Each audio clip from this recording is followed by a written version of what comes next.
السلام عليكم ورحمة الله وبركاته. الحمد لله الذي صدق أصحاب الجنة وعده وأورثهم الأرض يتبوؤون من الجنة حيث يشاءون فنعم أجر العاملين، والصلاة والسلام على محمد شمس الهداية واليقين. أما بعد فإن أصدق الحديث كتاب الله، وأحسن الهدي هدي محمد صلى الله عليه وسلم، وشر الأمور محدثاتها، وكل محدثة بدعة، وكل بدعة ضلالة، وكل ضلالة في النار। সকল প্রশংসা আল্লাহর, যিনি জান্নাতবাসীদের সাথে তার প্রতিশ্রুতিকে সত্যে পরিণত করবেন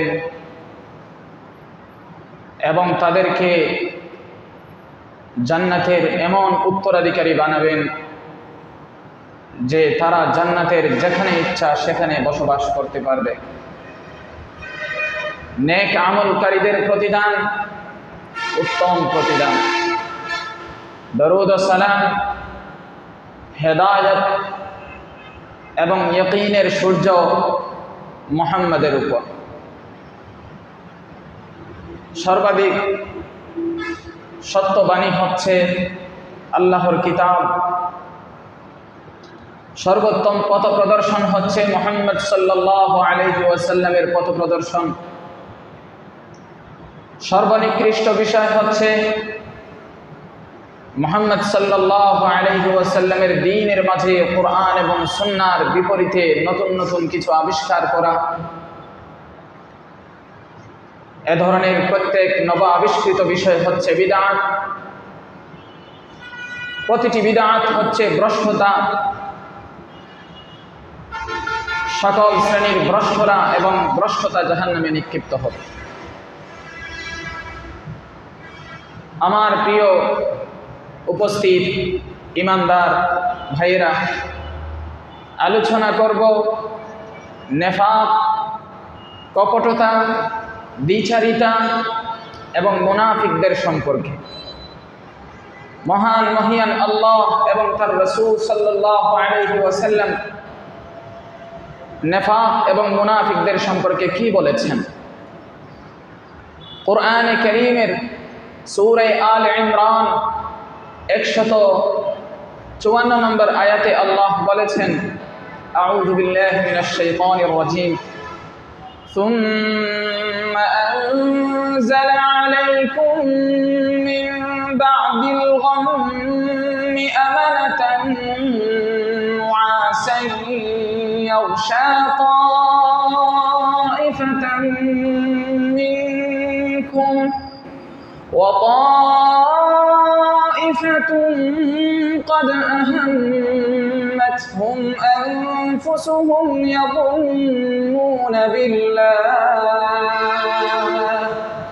يظنون بالله غير الحق ظن الجاهلية يقولون هل لنا من الأمر من شيء قل إن الأمر كله لله يخفون في أنفسهم ما لا يبدون لك يقولون لو كان لنا من الأمر شيء ما قتلنا هاهنا قل لو كنتم في بيوتكم لبرز الذين كتب عليهم القتل إلى مضاجعهم وليبتلي الله ما في صدوركم وليمحص ما في قلوبكم والله عليم بذات الصدور।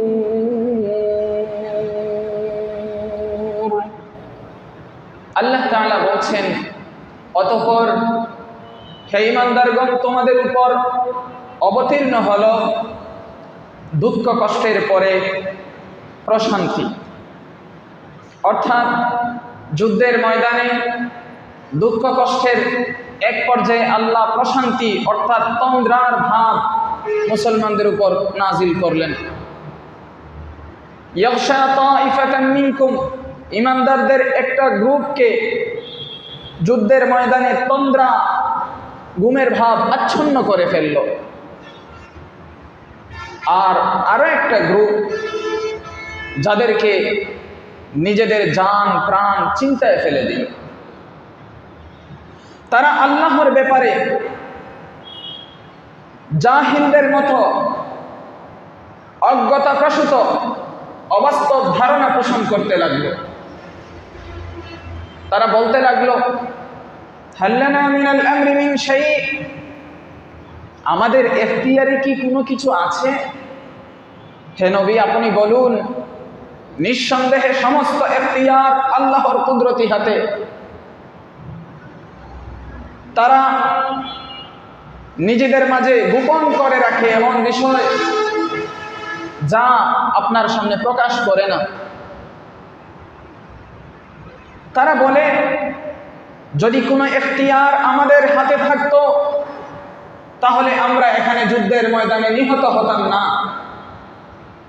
হে নবী, আপনি বলুন, লাউ কুনতুম ফি বুয়ুতিকুম, তোমরা যদি তোমাদের ঘরেও বসে থাকো, লাবারাযাল্লাযীনা কুতিবা আলাইহিমুল কাতলু ইলা মাদাজিহিম, তবুও তোমাদের যাদের ব্যাপারে মৃত্যু লিখে দেওয়া হয়েছে তাদেরকে মৃত্যুর স্থানে অবশ্যই বের করে নেওয়া হবে। লাউ কুনতুম ফি বুয়ুতিকুম, তোমরা বলছো যে আমাদের হাতে যদি কোনো এখতিয়ার থাকতো তাহলে যুদ্ধের ময়দানে নিহত হতাম না। আপনি বলে দিন, লাউ কুনতুম ফি বুয়ুতিকুম, যদি তোমরা তোমাদের ঘরের মাঝেও আবদ্ধ থাকো, লাবারাযাল্লাযীনা কুতিবা আলাইহিমুল কাতলু ইলা মাদাজিহিম, তাহলে তোমাদের যাদের ব্যাপারে মৃত্যু লিখে দেওয়া হয়েছে তারা অবশ্যই মৃত্যুর স্থানে বের হয়ে যেত। তাকদীরে যা আছে তাই হবে। ওয়ালিয়াবতালি আল্লাহু মা ফি সুদুরিকুম, আর আল্লাহ এসব করেন পরীক্ষা করার জন্য যে তোমাদের অন্তরের ভিতরে কি আছে, এটা পরীক্ষা করার জন্য। এমন সব কখনো যুদ্ধের ময়দানে পক্ষে পরিস্থিতি আসে, কখনো বিপক্ষে পরিস্থিতি যায়, কখনো জয় কখনো পরাজয়, আরো যত সব কাণ্ডকীর্তি ঘটে, আল্লাহ এগুলো করেন তোমাদের ভিতরে কি আছে এটা পরীক্ষা করার জন্য। ওয়ালিয়ুমাহহিসা মা ফি কুলুবিকুম, এবং তোমাদের অন্তরে যা আছে তা পরিচ্ছন্ন করার জন্য। ওয়াল্লাহু আলিমুম বিদাতিস সুদূর, আমাদের অন্তরগুলোর মাঝে যাই আছে সমস্ত বিষয় সম্পর্কে আল্লাহ মহাজ্ঞানী। আমাদের অন্তর কখনো আল্লাহর জ্ঞানকে ফাঁকি দিতে পারবে না। সবার জ্ঞানে কি আছে, সবার অন্তরের ভিতরে কি আছে, সেটা আল্লাহর জ্ঞানে আছে, আল্লাহর ইলমের মাঝে আছে। কুরআনে কারীমের সূরা আলে ইমরান 168 নম্বর আয়াতে আল্লাহ বলছেন, ওয়ালিয়া'লামাল্লাযীনা নাফাকু وقيل لهم تعالوا قاتلوا في سبيل الله أو ادفعوا قالوا لو نعلم قتالا لاتبعناكم هم للكفر يومئذ أقرب منهم للإيمان يقولون بأفواههم ما ليس في قلوبهم والله أعلم بما يكتمون الذين قالوا لإخوانهم وقعدوا لو أطاعونا ما قتلوا قل فادرءوا عن أنفسكم الموت إن كنتم صادقين الله تعالى বলছেন তিনি যেন জেনে নেন কারা দ্বিচারিতা করছে, মুনাফিকি করছে, কারা কপটতা করছে। ওয়াকিলা লাহুম তাআলাউ, তাদেরকে বলা হলো আসো, কাতিলু ফি সাবিলিল্লাহি আও ইদফাউ, আল্লাহর রাস্তায় লড়াই করো অথবা আল্লাহর শত্রুদেরকে প্রতিহত করো। তারা গেল না। কালু, পরে তারা বলে কি, লাউ না'লামু কিতালান, যদি আমরা জানতাম যে লড়াই হবে। যখন মুসলমানেরা বিজয় অর্জন করে চলে আসে তখন বলে, যদি আমরা জানতাম যে লড়াই হবে, লাত্তাবা'নাকুম, তাহলে তো আমরা তোমাদেরই অনুসরণ করতাম। আল্লাহ বলছেন, হুম লিল কুফরি ইয়াওমাইদিন আকরাবু মিনহুম লিল ঈমান, তাদের যে ঈমান, তাদের ঈমানের চেয়ে তারা কুফরির বেশি নিকটবর্তী ছিল সেই দিন। ইয়াকুলুনা বিআফওয়াহিহিম মা লাইসা ফি কুলুবিহিম, তারা তাদের মুখ দ্বারা ওই সমস্ত কথাবার্তা বলে যা তাদের অন্তরে নাই। ওয়াল্লাহু আ'লামু বিমা ইয়াকতুমুন, আল্লাহ বলেন আমি সর্বাধিক জ্ঞানী তারা যা লুকিয়ে লুকিয়ে যা রাখে, তারা যা গোপন রাখে, তাদের সমস্ত বিষয়গুলো সম্পর্কে আমি জ্ঞান রাখি। তারা হচ্ছে ওই সমস্ত লোক যারা তাদের নিজেদের ভাইকে বলে, যখন রাসূল সাল্লাল্লাহু আলাইহি ওয়াসাল্লাম লড়াইয়ের জন্য, জিহাদের জন্য আহ্বান করলেন, তারা ঘরে বসে থাকলো। ওয়াকাআদু, তারা ঘরে বসে রইল। আর তাদের যে সমস্ত ভাইয়েরা আল্লাহর রাসূল সাল্লাল্লাহু আলাইহি ওয়াসাল্লামের আহ্বানে সাড়া দিয়ে ময়দানে গেল, তাদেরকে বলল, লাউ আতাউনা মা কুতিলু, এরা যদি আমাদের কথা শুনতো তাহলে মুহাম্মাদের সাথে যুদ্ধে গিয়ে নিহত হতো না। লাউ আতাউনা মা কুতিলু, জ্ঞান দেওয়া শুরু করলো। আল্লাহ বলেন, কুল ফাদরাউ আন আনফুসিকুমুল মাউতা ইন কুনতুম সাদিকিন, এই তোমরা যদি সত্যবাদী হও তাহলে তোমরা অন্যকে নিয়ে আলাপ করার কোনো প্রয়োজন নেই, তোমাদের নিজেদের থেকে তোমরা মৃত্যুকে সরিয়ে দেখাও। তোমরা বলছো মুহাম্মাদের অনুসরণ করে এই ঈমানদারেরা লড়াইয়ের ময়দানে গিয়ে তারা নিহত হয়েছে, তোমরা বলছো যদি ওরা আমাদের কথা শুনতো, আমাদের ভাইয়েরা, তাহলে নিহত হতো না। আল্লাহ বলেন, আপনি নবী বলুন, ফাদরাউ আন আনফুসিকুমুল মাউতা ইন কুনতুম সাদিকিন, তোমরা যদি তোমাদের দাবিতে সত্যবাদী হও তাহলে সর্বপ্রথম নিজেদের উপর থেকে মৃত্যুকে সরিয়ে দেখাও। ফাদরাউ আন আনফুসিকুমুল মাউতা ইন কুনতুম সাদিকিন, নিজেদের উপর থেকে মৃত্যুকে হটিয়ে দাও যদি তোমরা সত্যবাদী হও। কোরআনে কারীমের সূরা আলে ইমরান 188 নম্বর আয়াতে আল্লাহ বলছেন, লা তাহসাবান্নাল্লাযীনা ইয়াফরাহুনা বিমা আতাও ওয়া ইউহিব্বুনা আন ইউহমাদু বিমা লাম ইয়াফআলু ফালা তাহসাবান্নাহুম বিমাফাযাতিন মিনাল আযাব ওয়া লাহুম আযাবুন আলীম। আল্লাহ বলছেন, অবশ্যই অবশ্যই মনে করবেন না। লা তাহসাবান্না, এই যে লা তাহসাব, ধারণা করো না, আর লা তাহসাবান্না, অবশ্যই ধারণা করবে না। কি ধারণা করব না? কাদের ব্যাপারে ধারণা করব না? আল্লাযীনা ইয়াফরাহুনা বিমা আতাও, যারা নিজেদের কৃতকর্মের কারণে, নিজেদের কাজের কারণে আনন্দ প্রকাশ করে। তাদের কাজটা কি ছিল? তাদের কাজটা ছিল রাসূল সাল্লাল্লাহু আলাইহি ওয়াসাল্লাম যখন আল্লাহর দ্বীনকে বিজয়ী করার জন্য ডাকতেন, তখন তারা রাসূল সাল্লাল্লাহু আলাইহি ওয়াসাল্লামের অনুসরণ না করে পিছিয়ে থাকত এবং এতে তারা আনন্দ প্রকাশ করত। আল্লাহ বলছেন, এই কর্মকাণ্ড যারা করে এদের ব্যাপারে ধারণা করবে না। কি ধারণা করবে না? পরে আসছে। এরপর আরেকটা কাজ বলছেন, ওয়ায়ুহিব্বুন আন ইউহমাদু বিমা লাম ইয়াফআলু, এবং তারা পছন্দ করে তারা যা করে নাই এই বিষয়ে তাদের প্রশংসা করা হোক। যুদ্ধ না করে তারা ক্রেডিট নিতে চাইতো।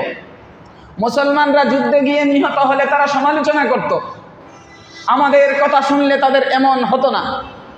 আর মুসলমানরা জয় লাভ করে চলে আসলে পরে তারা ক্রেডিট নেওয়ার জন্য যে আমাদেরও প্রশংসা করা হোক, এটার জন্য তারা উঠে পড়ে লাগত। আল্লাহ বলছেন এই কাজ যারা করে, যখন আল্লাহর রাসূল সাল্লাল্লাহু আলাইহি ওয়াসাল্লাম তার দ্বীনকে প্রতিষ্ঠা করার জন্য ব্যক্তি থেকে নিয়ে ব্যক্তি, পরিবার, সমাজ এবং রাষ্ট্র সর্বত্র দ্বীনকে বিজয়ী করার জন্য যখন চূড়ান্ত লড়াই শুরু হয়, তখন যারা আল্লাহর রাসূল সাল্লাল্লাহু আলাইহি ওয়াসাল্লামের সাথে না গিয়ে পিছনে থাকতো, ঘরে বসে থাকতো এবং আনন্দ প্রকাশ করত, এবং যখন রাসূল তার বাহিনী নিয়ে ফিরে আসতেন তখন তারা বিভিন্ন অজরাপত্তি পেশ করত না যাওয়ার জন্য, এবং তাদেরও যেন প্রশংসা করা হয়, তারাও যে যুদ্ধে শরীক ছিল এটা যেন বলা হয়, বা তাদেরকেও যেন ক্রেডিট দেওয়া হয়, এটার তারা পছন্দ করত। আল্লাহ বলছেন এই সমস্ত কাজকর্মে যারা জড়িত, লা তাহসাবান্নাহুম বিমাফাযাতিন মিনাল আযাব, অবশ্যই আপনি ধারণা করবেন না এরা শাস্তি থেকে মুক্তি লাভ করবে, এদেরকে শাস্তি পাকড়াও করবে না, আপনি এই ধারণা পোষণ করবেন না। লা তাহসাবান্নাহুম বিমাফাযাতিন মিনাল আযাব, আপনি মনে করবেন না শাস্তি থেকে তারা মুক্তি পাবে। ওয়ালাহুম আযাবুন আলীম, তাদের জন্য রয়েছে যন্ত্রণাদায়ক শাস্তি। কাহিনীগুলো ঘটেছিল 1400 বছর আগে। কিয়ামত পর্যন্ত কুরআন আমাদের জন্য বিধান। ঘটনাগুলো ঘটেছিল 1400 বছর আগে। এই বৈশিষ্ট্যগুলো কিয়ামত পর্যন্ত যাদের মাঝে পাওয়া যাবে, আমাদের সংশোধন হতে হবে যে এই কার্যকলাপগুলো সাহাবায়ে কেরামের জমানায় যখন ঘটেছিল, যারা করেছিল তারা অপরাধী সাব্যস্ত হয়েছিল। এই জমানায় এসেও যদি আমাদের মাঝে এই বৈশিষ্ট্যগুলো পাওয়া যায়, আমাদের সতর্ক হতে হবে, কারণ এই জমানায় কোনো ওহী নতুন করে আমাদের কাছে আসবে না। আমরা সেই ওহী থেকে আমাদের সতর্কবার্তা নিতে হবে যে আমার কোন কাজটা করা যাবে, কোন কাজটা করা যাবে না। সহিহ বুখারী 4567 নম্বর হাদিস।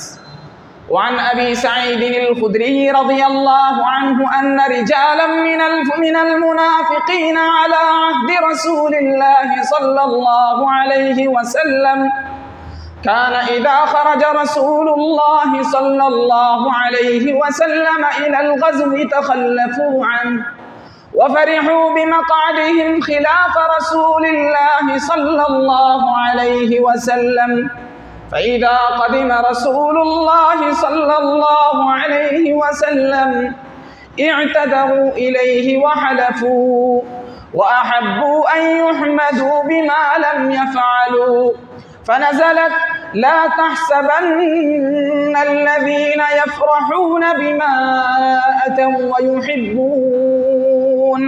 ويحبون أن يحمدوا بما لم يفعلوا। সহিহ বুখারী 4567 নম্বর হাদিস। আবু সাঈদ খুদরি রাদিয়াল্লাহু তাআলা আনহু থেকে হাদিসটি বর্ণিত। তিনি বলছেন রাসূলুল্লাহ সাল্লাল্লাহু আলাইহি ওয়াসাল্লামের যুগে মুনাফিকদের কিছু সংখ্যক লোক ছিল, যখন রাসূলুল্লাহ সাল্লাল্লাহু আলাইহি ওয়াসাল্লাম যুদ্ধে বের হতেন, তাখাল্লাফু আনহু ওয়া ফারিহু বিমাকআদিহিম খিলাফ রাসূলিল্লাহ সাল্লাল্লাহু আলাইহি ওয়াসাল্লাম। রাসূলুল্লাহ সাল্লাল্লাহু আলাইহি ওয়াসাল্লামের সাহাবারা রাসূলুল্লাহ সাল্লাল্লাহু আলাইহি ওয়াসাল্লামের অনুসরণ করতেন, তার সঙ্গ দিতেন।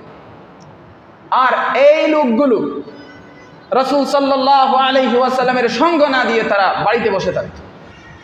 শুধু যে বাড়িতে বসে থাকতো তা নয়, বরং তারা যে আল্লাহর রাসূল সাল্লাল্লাহু আলাইহি ওয়াসাল্লামের বিপরীতে তারা বসে থেকেছে, এজন্য তারা নিজেরা আনন্দ প্রকাশ করত। এরপরে যখন রাসূলুল্লাহ সাল্লাল্লাহু আলাইহি ওয়াসাল্লাম যুদ্ধের ময়দান থেকে আগমন করতেন, ফিরে আসতেন, এখন কি করবে? যাবার সময় তো দিলের ভিতরে থাকতো মুসলমানরা পরাজিত হবে, লাঞ্ছিত হবে, অপমানিত হবে, মুহাম্মদ নিহত হবে। যখন বিজয় অর্জন করে আসতেন, এখন তারা কি করবে? তখন তারা রাসূল সাল্লাল্লাহু আলাইহি ওয়াসাল্লামের দরবারে উপস্থিত হয়ে বিভিন্ন অজর আপত্তি পেশ করত যে ইয়া রাসূলুল্লাহ, আমার তো এই সমস্যা ছিল, এই জন্য যেতে পারি নাই। ইয়া রাসূলুল্লাহ, আমার তো ওই সমস্যা ছিল, যেতে পারি নাই। এই ধরনের অজর আপত্তি পেশ করত এবং তারা পছন্দ করত ওয়া আহাব্বু আন ইউহমাদু বিমা লাম ইয়াফআলু, তারা যা করে নাই, তারা মুসলমানদের সাথে শরীক হয় নাই, ইমানদারদের তারা সঙ্গ দেয় নাই, এত সত্ত্বেও তারা পছন্দ করত তাদেরও প্রশংসা করা হোক, তাদেরও কি করা হোক। কথা কি আপনারা বুঝতে পারছেন? মুনাফিকরা পছন্দ করত তারা যা করে নাই এ বিষয়ে তাদের প্রশংসা করা হোক। সহজ কথায় বর্তমান পরিভাষায় যদি বলি, যুদ্ধ না করে যুদ্ধের ক্রেডিট দেওয়া হোক। হ্যাঁ, এটা তারা পছন্দ করত। তখন আয়াত নাজিল হলো কুরআনে কারীমের সূরা আলে ইমরানের 188 নম্বর আয়াত, যেটা একটু আগে তেলাওয়াত করেছি। লা তাহসাবান্নাল্লাযীনা ইয়াফরাহুনা বিমা আতাউ, তারা যেই কাজকর্ম করেছে আপনি যখন গিয়েছেন তখন তারা আপনার সাথে যায় নাই। ওয়া ইউহিব্বুনা আন ইউহমাদু বিমা লাম ইয়াফআলু, এখন না গিয়েও এখন ক্রেডিট নিতে চায়, তারা চায় তাদের প্রশংসা করা হোক। এই কাজ যারা করেছে এদের ব্যাপারে আপনি মনে করবেন না যে তারা শাস্তি থেকে মুক্তি পাবে। লা তাহসাবান্নাহুম বিমাফাজাতিন মিনাল আযাব ওয়া লাহুম আযাবুন আলীম, তাদের জন্য রয়েছে যন্ত্রণাদায়ক শাস্তি। আল্লাহ তাআলা আমাদেরকে হেফাজত করুন। কোরআনের আয়াত হাদিস যেভাবে আছে সেভাবেই আমাদের শিক্ষা গ্রহণ করতে হবে প্রত্যেকের জায়গা থেকে। আমার কোনো কাজ যেন এমন না হয়। আমার প্রিয় বন্ধুগণ, নিঃসন্দেহে আমি আপনাদেরকে আল্লাহর দিকে আহ্বান করছি, আপনাদেরকে আমি উপদেশ দিচ্ছি আল্লাহর কিতাব দ্বারা এবং তার ব্যাখ্যা দ্বারা এবং তার রাসূল সাল্লাল্লাহু আলাইহি ওয়াসাল্লামের সুন্নাহ দ্বারা। আমি আপনাদের কাছে তাই পৌঁছাচ্ছি যা আল্লাহ তার বিশ্বস্ত রাসূলের উপর নাজিল করেছে। আমরা দারোগা নই যে জোর করে আপনাদেরকে মানাতে পারবো, তবে আমাদের দায়িত্ব হলো যা শিখেছি, যে বিশুদ্ধ বাণীগুলো শিখেছি তা পৌঁছিয়ে দেওয়া। আল্লাহ আমাদের সবাইকে বুঝার মানার তৌফিক দান করুন। কোরআনে কারীমের সূরা আহজাবে 54 নম্বর আয়াতে 56 নম্বর আয়াতে এসেছে, ইন্নাল্লাহা ওয়া মালাইকাতাহু ইউসাল্লুনা আলান নবী ইয়া আইয়ুহাল্লাযীনা আমানু সাল্লু আলাইহি ওয়া সাল্লিমু তাসলিমা, নিঃসন্দেহে আল্লাহ এবং তার ফেরেশতাগণ নবীর প্রতি রহমত, দরুদ, সালাত প্রেরণ করেন। হে ঈমানদারগণ, তোমরাও নবীর জন্য রহমতের তরে দোয়া করো, নবীর প্রতি দরুদ পাঠাও, সালাত পাঠাও এবং বেশি করে সালাম পাঠাও। আল্লাহুম্মা সাল্লি আলা মুহাম্মাদিন আবদিকা ওয়া রাসূলিক কামা সাল্লাইতা আলা ইব্রাহিম ওয়া বারিক আলা মুহাম্মাদিন ওয়া আলা আলি মুহাম্মাদ কামা বারাকতা আলা ইব্রাহিম। আমার ঈমানদার ভাইয়েরা, আমার মুসলমান ভাইয়েরা, আলোচনা করছিলাম নেফাক এবং মুনাফিকদের সম্পর্কে। কোরআনে কারীমে সূরা নিসা 60 থেকে 63 নম্বর আয়াতে আল্লাহ বলছেন, আলাম তারা ইলাল্লাযীনা ইয়াজউমুনা আন্নাহুম আমানু বিমা উনজিলা ইলাইকা ওয়া মা উনজিলা মিন ক্বাবলিক ইউরিদুনা আন ইয়াতাহাকামু ইলা আত-তাগুতি ওয়া ক্বাদ উমিরু আন ইয়াকফুরু বিহি ওয়া ইউরিদু আশ-শাইতানু আন ইউদিল্লাহুম দালালান বাঈদা ওয়া ইযা ক্বিলা লাহুম তাআলু ইলা মা আনজালাল্লাহু ওয়া ইলা আর-রাসূল رأيت المنافقين يصدون عنك صدودا فكيف إذا أصابتهم مصيبة بما قدمت أيديهم ثم جاءوك يحلفون بالله إن أردنا إلا إحسانا وتوفيقا। আল্লাহ বলছেন, হে নবী, আপনি কি দেখেননি ওই সমস্ত লোকদেরকে যারা দাবি করে যে তারা ঈমান এনেছে, আপনার প্রতি যা নাজিল হয়েছে এবং আপনার পূর্ববর্তীদের প্রতি যা নাজিল হয়েছে তার প্রতি ঈমান এনেছে। আপনি কি ওই সমস্ত লোকদেরকে দেখেননি যে তারা চায় মামলা নিয়ে যেতে ওই সমস্ত শয়তানদের কাছে, তাগুতদের কাছে?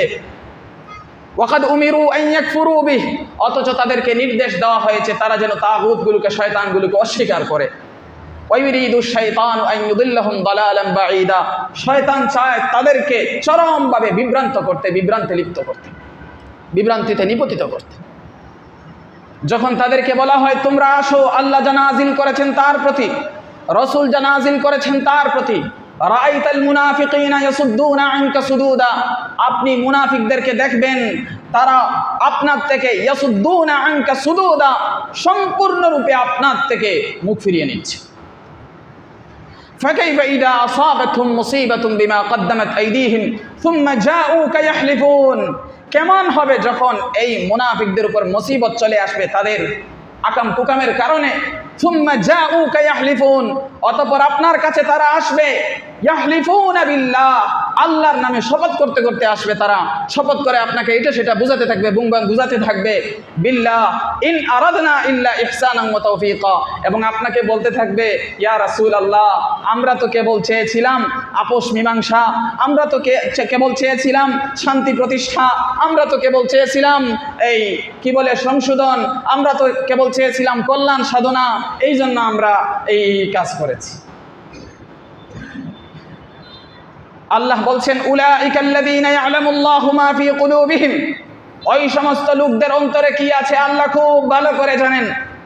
ফাআরিদ আনহুম, আপনি এদেরকে এড়িয়ে চলুন, উপেক্ষা করুন।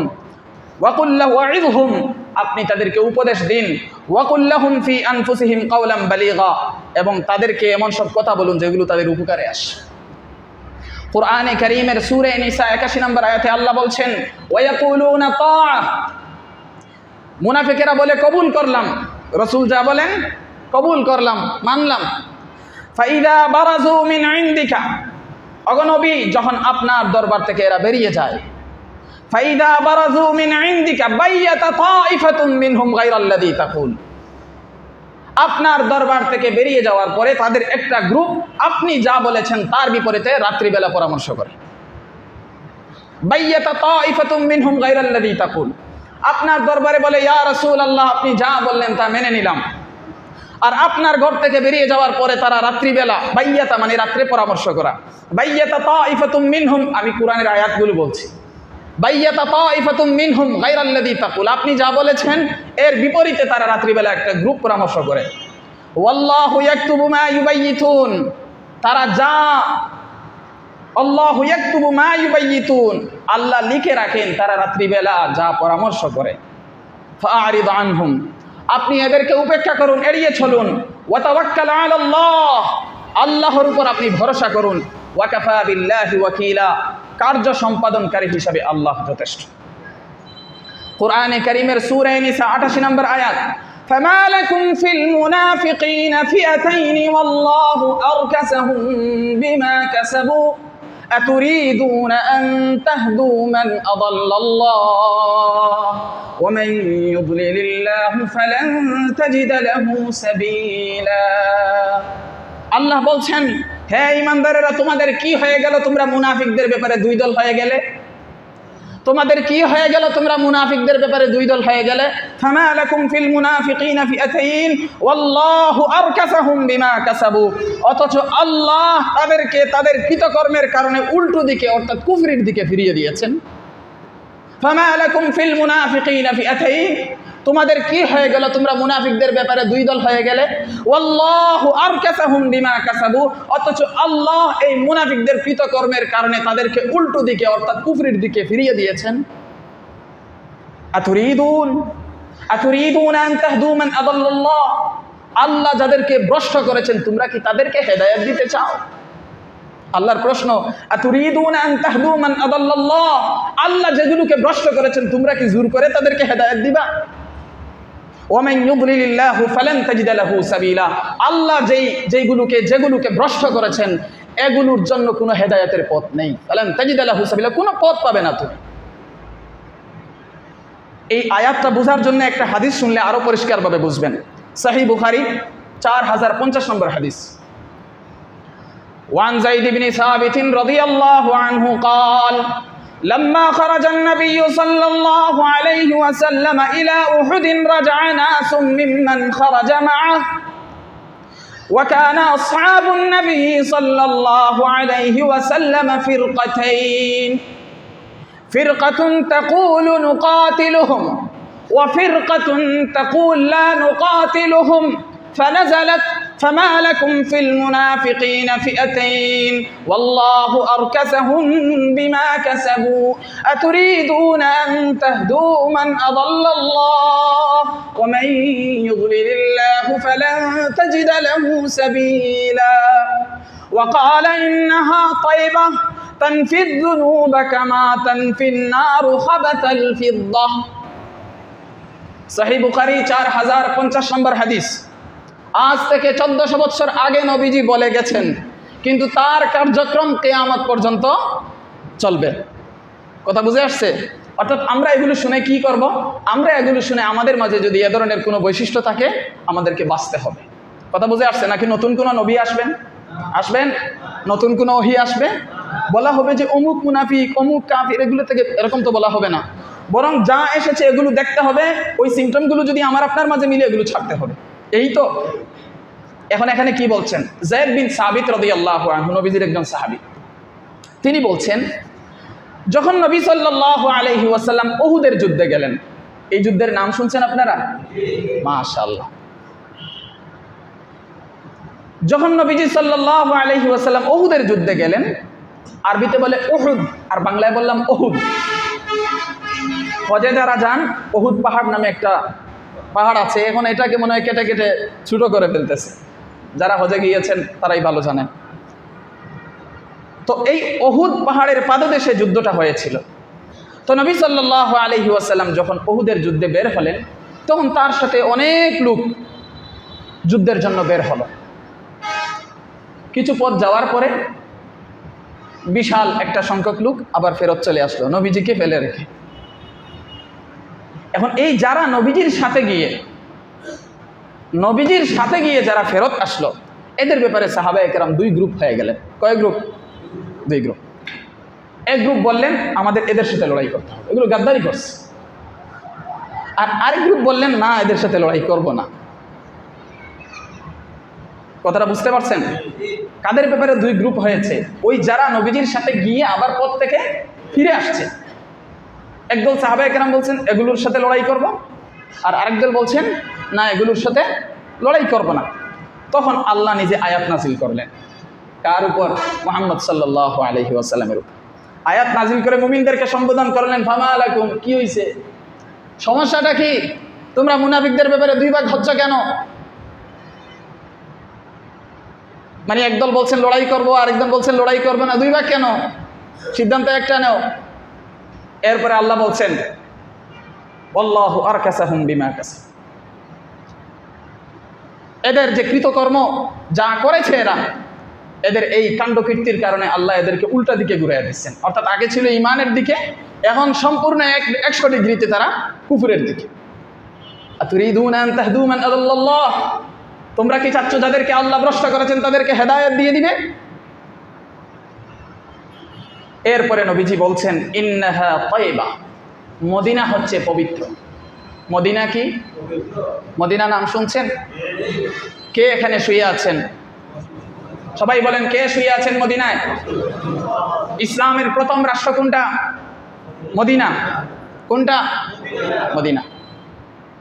যখন মক্কার মুশরিকেরা মুসলমানদেরকে কষ্ট, নির্যাতন, নিপীড়ন করতে করতে যখন এক পর্যায়ে আল্লাহর নির্দেশে মুসলমানেরা হিজরত করে মদিনায় গেলেন, তখন মদিনার মুসলমানেরা জান প্রাণ দিয়ে সাহায্য করে তারা রাষ্ট্র প্রতিষ্ঠা করে ফেলছেন এবং তাদের সব কিছু তারা গঠন করেছেন। এবং এই মদিনাকে কেন্দ্র করে আস্তে আস্তে পরবর্তীতে সমগ্র জাহানে ইসলাম বিস্তৃতি লাভ করেছে এবং সাহাবায়ে কেরাম অর্ধ পৃথিবী শাসন করে গিয়েছেন। বিশাল পৃথিবীর একটা বিশাল অংশ তারা শাসন করে গিয়েছে। তো নবীজি বলছেন, ইন্নাহা তাইবা, মদিনা হচ্ছে পবিত্র।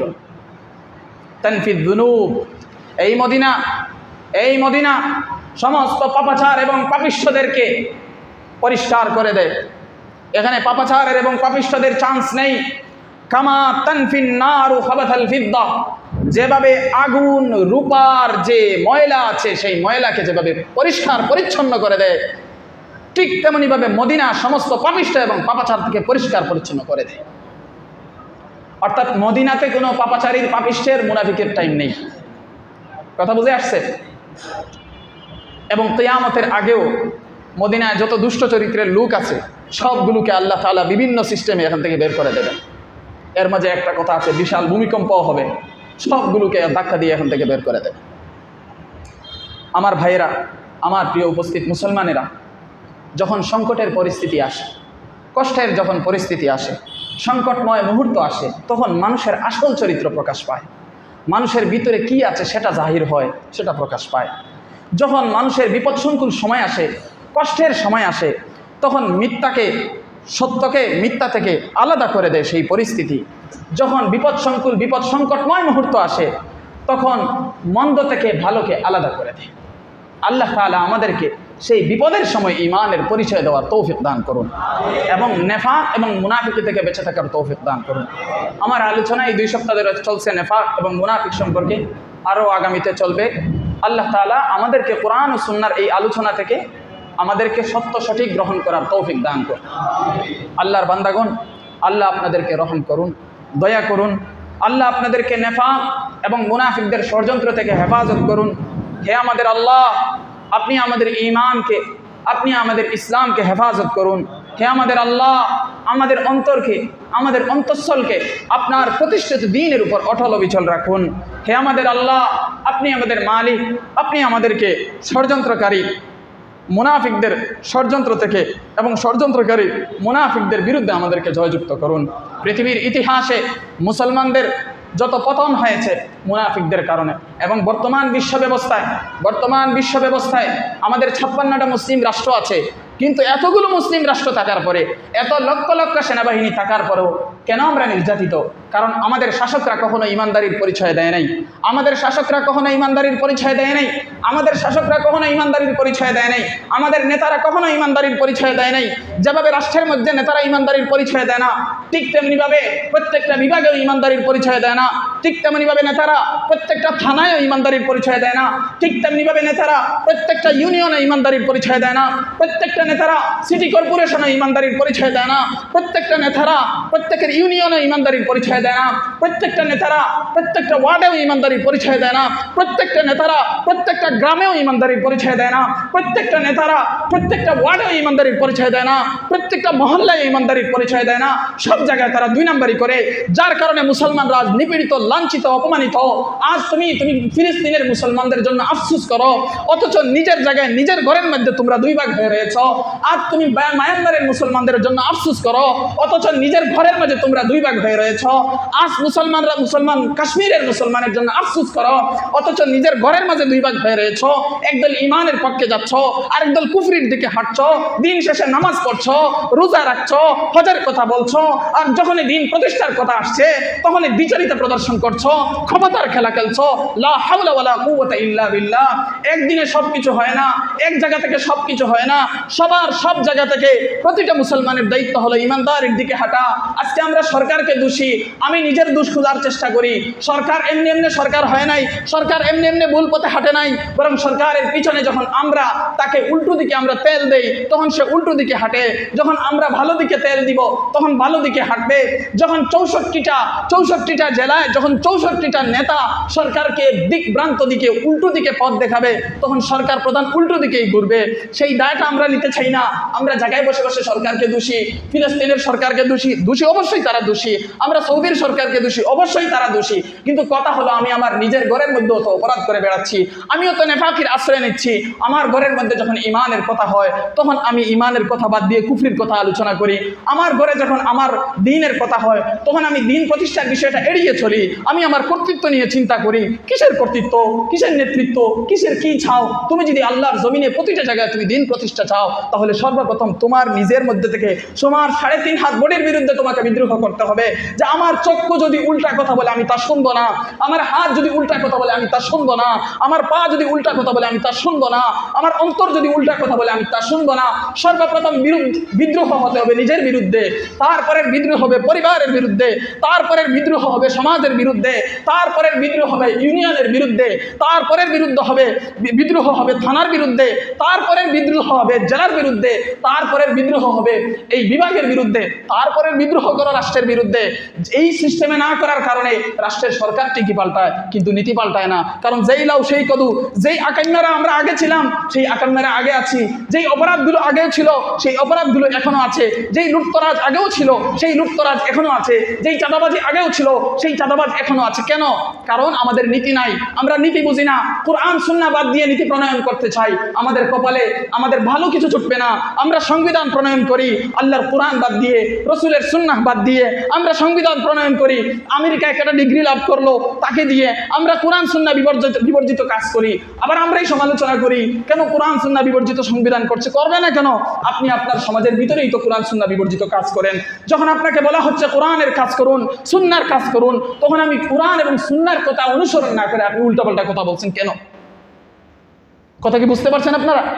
তাহলে সর্বপ্রথম আমাদের ঠিক হতে হবে। কাদের? সরকারের সমালোচনা করেন, আমার কোনো বাধা নেই। সর্বপ্রথম নিজের সমালোচনা নিজে করতে হবে। সর্বপ্রথম কার সমালোচনা করতে হবে? নিজের।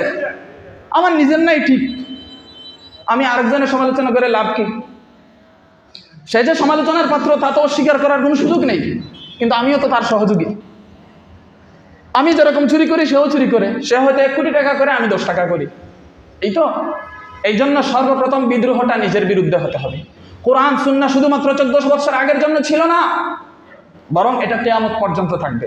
যতক্ষণ হুজুরে কোরআনের আয়াত এবং হাদিস পাঠ করছে হুজুর ভালো, ঠিক যখন আমাদের নিজেদের উপর ট্যাবলেট প্রয়োগ করা শুরু হয়ে যাবে তখন হুজুর খারাপ হয়ে যাবে। এটা হলো বাস্তবতা। এজন্য বলছি, এই কোরআনের আয়াত এবং হাদিস যতগুলো পাঠ করছি প্রত্যেকে নিজের উপর টেনে নিব যে আমার মাঝে এগুলো আছে কিনা। পারবো তো ইনশাআল্লাহ? হ্যাঁ, প্রত্যেকে যতগুলো আলোচনা হবে সবগুলো দেখবো যে আসলে আমার মাঝে এই দোষ আছে কিনা। আরে হুজুর অমুক চাচাই কি করে, অমুক ভাইয়া করে, এটা দিয়ে তুমি কি করবা? তুমি দেখো নিজের মাঝে আছে কিনা। প্রত্যেকে যদি এরকম সচেতন হয় যে আমার নিজের মাঝে দোষ আছে কিনা, তাহলে ব্যক্তি, পরিবার, সমাজ, পর্যায়ক্রমে রাষ্ট্র পর্যন্ত সুন্দর হবে। আর আপনি যদি এখানেই ফেল মারেন, নিজের খবর নাই, নিজের টিকি চুরি করব, নিজের টিকি আরেকজনকে মারবো, নিজের টিকি অন্যায় করব, আর শুধুমাত্র আরেকজনের সমালোচনা করব। সমালোচনা আপনি করতে পারেন, কিন্তু কথা হলো আপনার তো সংশোধন হতে হবে। নিজের সংশোধন করবেন না আর শুধু আরেকজন নিয়ে পড়ে থাকবেন, তাহলে দিন শেষে এতটুকু হবে যে ক্ষমতার পালা বদল হবে। কালকে সে ছিল, আজকে আমি যাব, যাওয়ার পরে সে যা করেছে আমিও তাই করব। আর মাঝখানে মূর্খ জনতাকে কি করব? একটা ঢেউয়ের মাঝে ফেলে বিভ্রান্ত করব, কতক্ষণ তাদেরকে নাচাবো। এই কথাগুলো বললে পরে আমাদের দেশের মানুষেরা সহ্য করতে পারে না, হজম করতে পারে না, এবং দাঈদের বিরুদ্ধে বিদ্রোহ করে। আরে তুমি আমার বিরুদ্ধে বিদ্রোহ করে লাভ কি আর না কি? আমার রাসূল তো এই কথাগুলোই বলছিলেন। আবু জাহেলরা 40 বছর পর্যন্ত বিশ্বস্ত উপাধি দিয়েছে নবীজিকে। যখনই বললেন বলো লা ইলাহা ইল্লাল্লাহ, ভাইয়া এটা আবার কেমন কথা? এটা আবার কেমন কথা? তারা প্রস্তাব দিল, তুমি যদি রাজা হতে চাও আমরা তোমাকে আমাদের রাজা বানাবো, তুমি যদি দন চাও আমরা তোমাদের সমস্ত দন সম্পদ দিয়ে সবার মাঝে বড় লোক বানিয়ে দিব, তুমি যদি সুন্দরী নারী চাও আমরা সব কিছু করে দিব। তবু এই সমস্ত কথা বাদ দাও, এই সমস্ত কথা। আমার ভাইয়েরা, এই জন্য কোরআন হাদিস আগে নিজের মাঝে দেখো, আমার নিজের মাঝে কোনো ত্রুটি আছে কিনা। আমি ইমাম, আমাকে দেখতে হবে আমারটাই আমার কাছে কোনো ত্রুটি আছে কিনা। এখানে তো ওয়াজ করতেছি, এটা আমার দায়িত্ব হিসাবে, কিন্তু সর্বপ্রথম কথাগুলো আমার নিজের মাঝে দেখতে হবে। এখন আমি আমার ইমামতির জায়গায় যদি 2 নাম্বারই করি, তা আমি জনগণকে কি বলবো? বলতে পারবো, বলার স্পেস আছে, সুযোগ আছে, কিন্তু কথা হলো নিজের যদি সংশোধন না করি, 4.5 লক্ষ মসজিদ বাংলাদেশে, 4.5 লক্ষ মসজিদের ইমাম যদি অন্যায় শুরু করে দেয়, যেহেতু বাংলাদেশ এমনিই ধ্বংস, আর ধ্বংস করার জন্য অ্যাটম বোম লাগবে। এই জন্য বলছি, যে যেখানে থাকি, আমি আমার ইমাম দিয়ে বললাম, আমি আমারটা দিয়ে বললাম, প্রত্যেকটা দিয়ে দেখবেন। আপনি একজন ব্যবসায়ী, আপনার ব্যবসার অঙ্গনে আপনি দেখবেন। আপনি একজন চাকরিজীবী, আপনি চাকরির অঙ্গনে দেখবেন।